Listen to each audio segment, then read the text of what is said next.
The low, controlled hum of the private jet's engines was the only sound Adrian Blackwell ever allowed in his presence. Until today. For 45 agonizing minutes, the controlled environment of his luxury aircraft had been shattered by one sound he couldn't silence. His 9-month-old daughter Ava screaming at the top of her lungs. Adrian, mid-40s, impeccably dressed in a tailored Navy suit, was a man who commanded absolute respect. His word could end careers. His nod could end lives. He'd built an empire on control, precision, and fear. But right now, in seat 1A of his own private jet, he was completely, utterly helpless. Ava's face was beet red, tears streaming down her chubby cheeks as she wailed.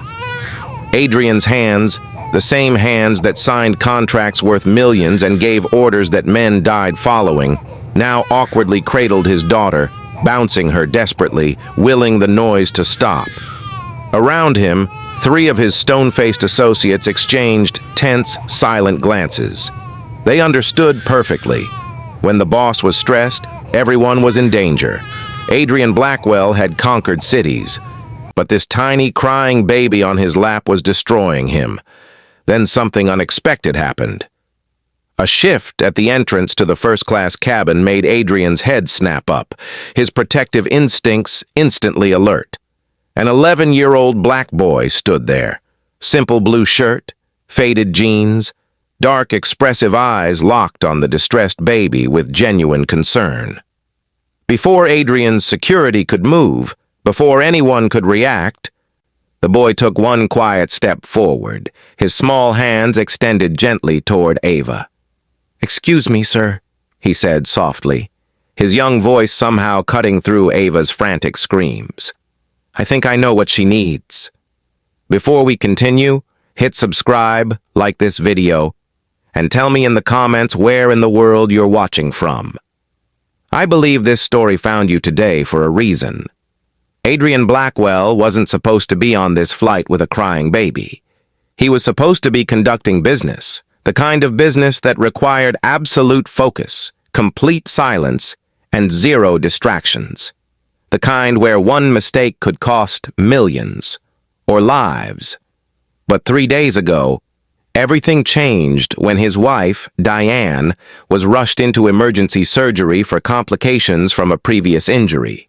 She was stable now, recovering, but completely unable to care for their daughter.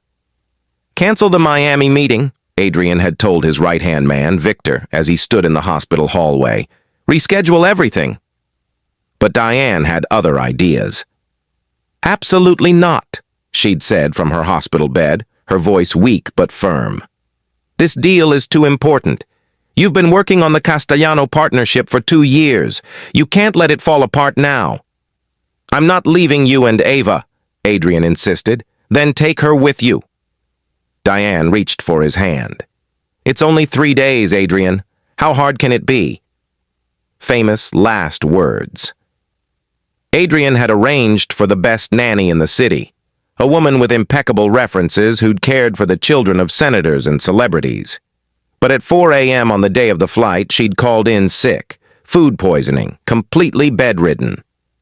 With no time to find a replacement and a crucial meeting that couldn't be postponed, Adrian found himself boarding his private jet to Miami with a 9-month-old baby, zero childcare experience, and a schedule packed with dangerous men who wouldn't appreciate hearing a baby cry during negotiations. For the first 20 minutes of the flight, everything was fine.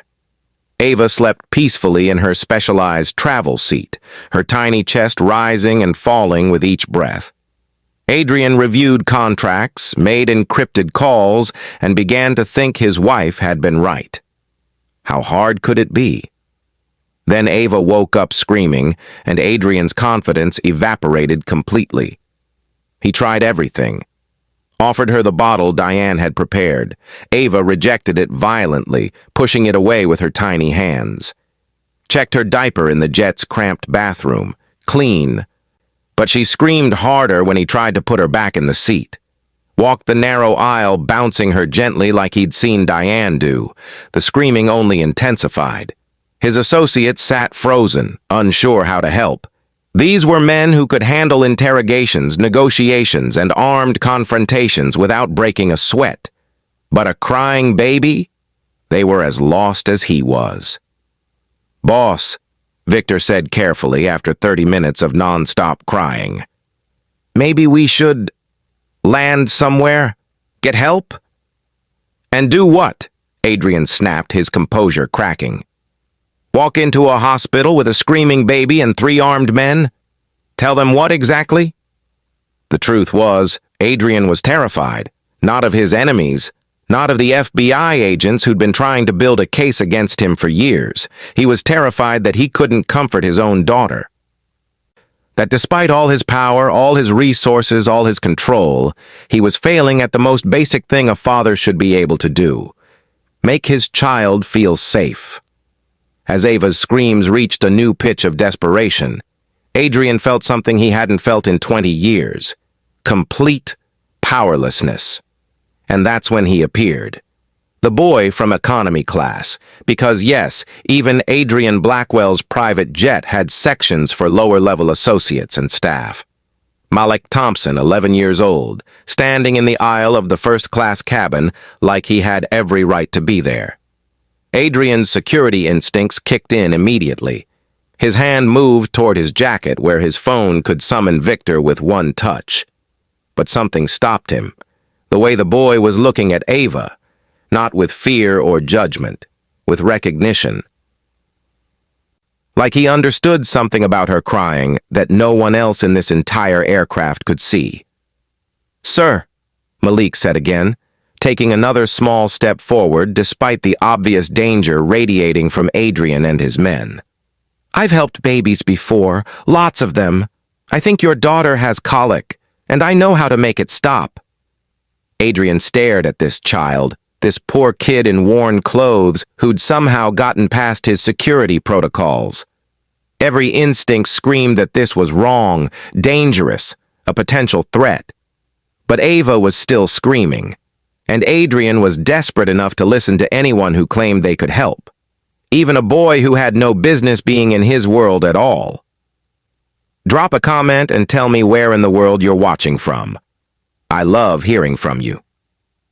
Adrian Blackwell had built his empire on one fundamental principle: control. Control the conversation, control the room, control the fear. For 20 years, that principle had made him untouchable. Prosecutors couldn't build cases, rivals couldn't find weaknesses.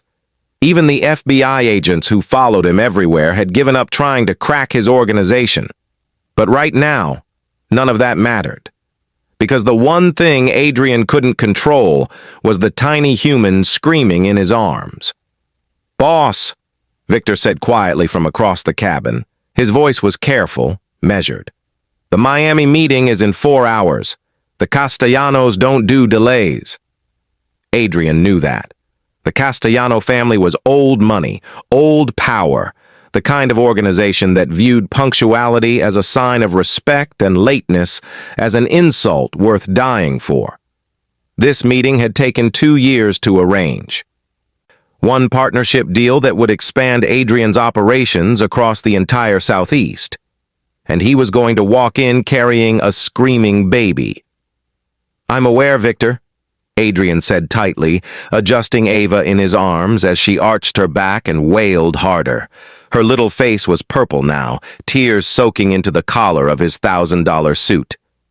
Across from him, his financial advisor Marcus shifted uncomfortably, eyes darting between Adrian and the contracts spread on the table. In the rear seat, his security chief Dimitri stared out the window, jaw clenched. Everyone in this cabin understood the same thing. Their boss's weakness was their vulnerability. 3 rows back, past the privacy divider in the economy section where lower-level associates and staff sat, Malik Thompson pressed his face closer to the gap in the curtain and watched the chaos unfold in first class.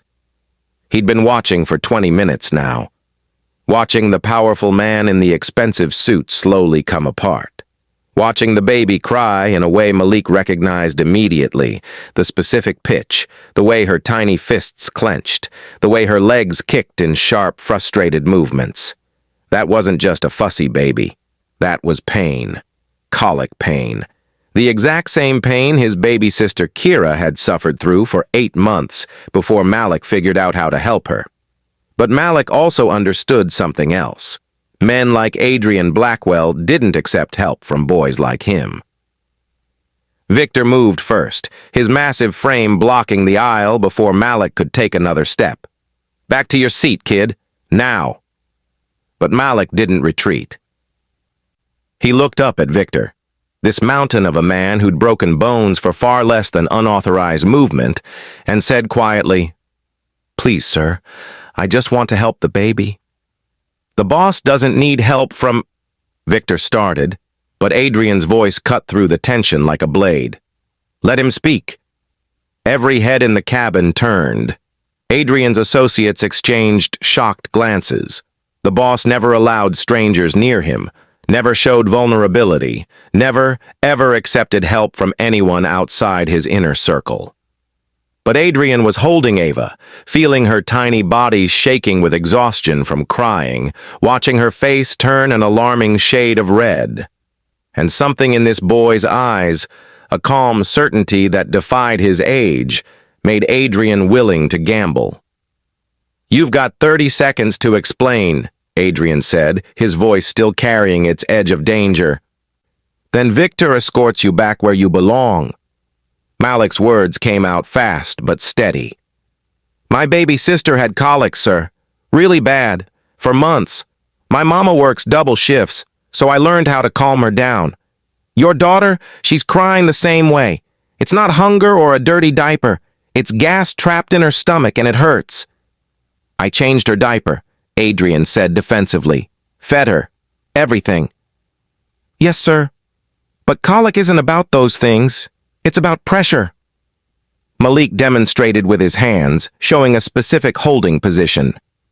"You hold them upright, support their head, and apply gentle pressure on their tummy while massaging their back. It helps release the gas. And you have to stay calm. Babies feel your stress." Adrian looked at Ava, whose screams had dissolved into hiccuping sobs of pure exhaustion. He looked at Victor, whose expression said this was insane. He looked at his other associates, who were clearly wondering if their boss had lost his mind. Then he made a decision that went against every survival instinct he'd developed over 20 years. "Show me." Malik's eyes widened. "You want me to hold her, sir?" "You've got one chance," Adrian said, his voice dropping to something lethal. "If you hurt her, if you so much as make her cry harder, you'll wish you'd never stepped into this cabin. Are we clear?" "Yes, sir." Malik's voice didn't waver. "I would never hurt a baby." Adrian stood, and for a moment the entire cabin held its breath. Then slowly, carefully, he transferred Ava into Malik's small, steady hands. What happened next defied everything Adrian Blackwell understood about power, control, and the way the world worked.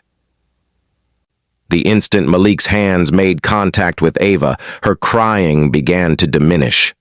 Not gradually, immediately, like someone had found a switch and started turning it down.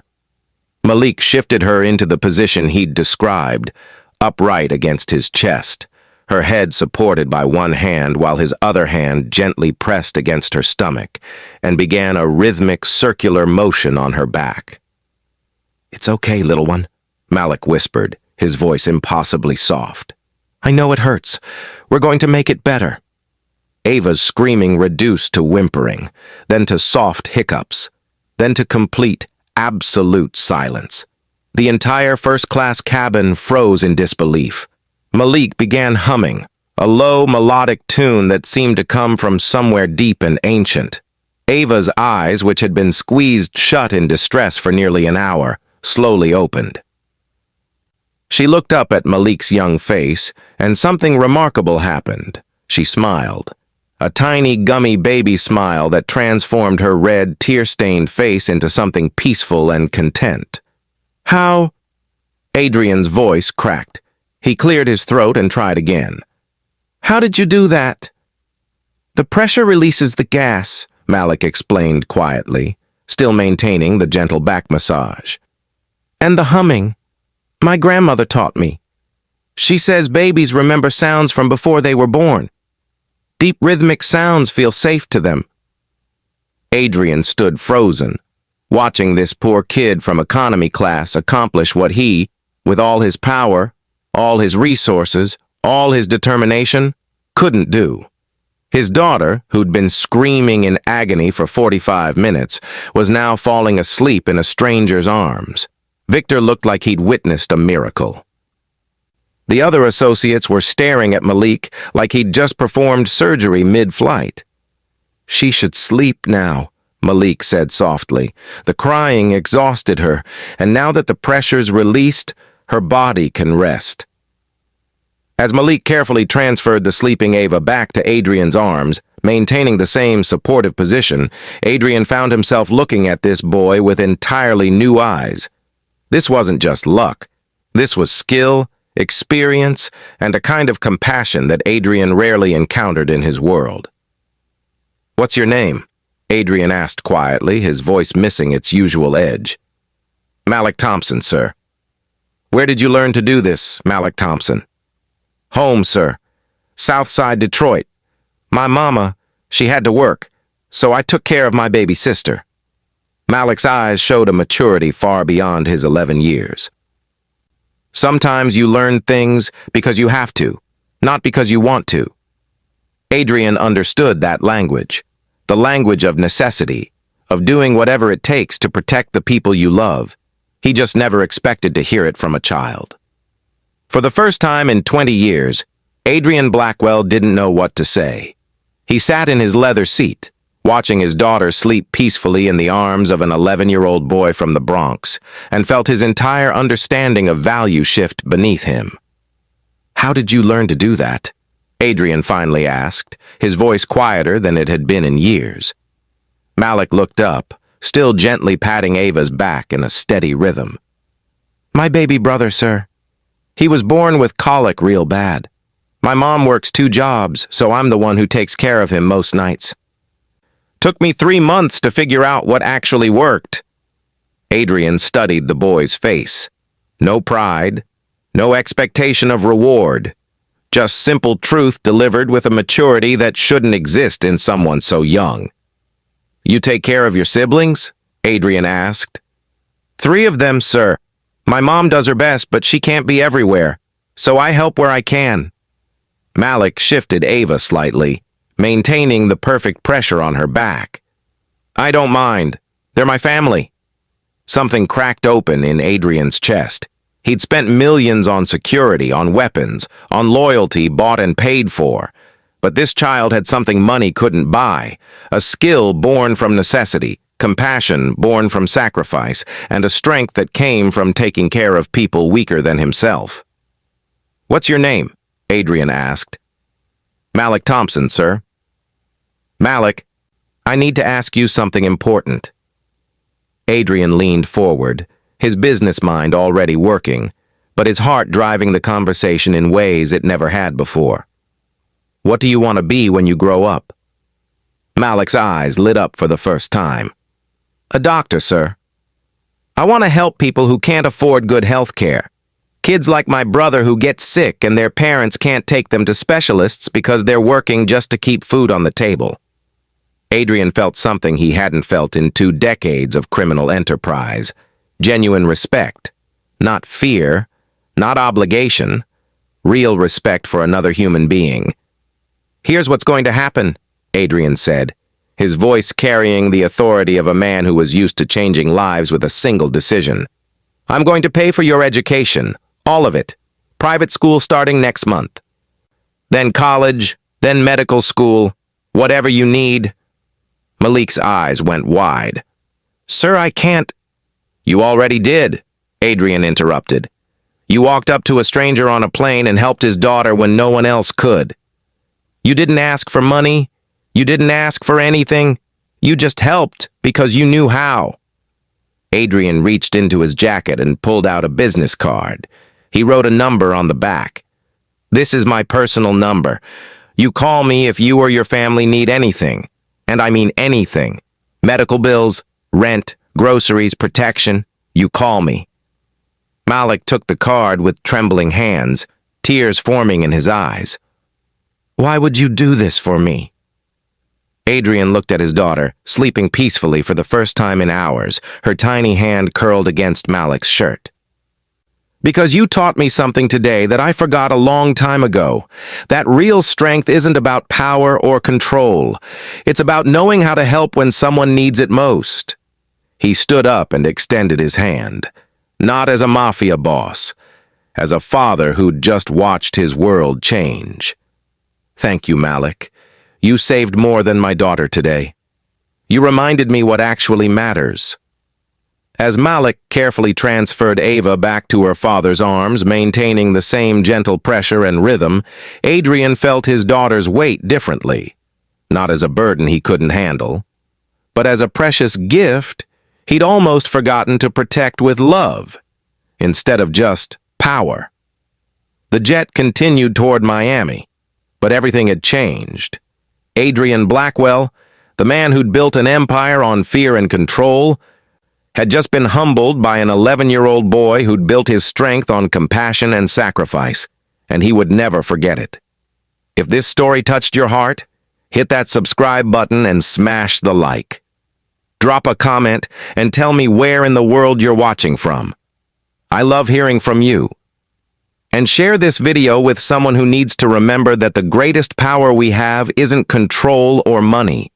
It's the choice to help someone when they need it most. Because sometimes, the smallest hands carry the biggest miracles. See you in the next one.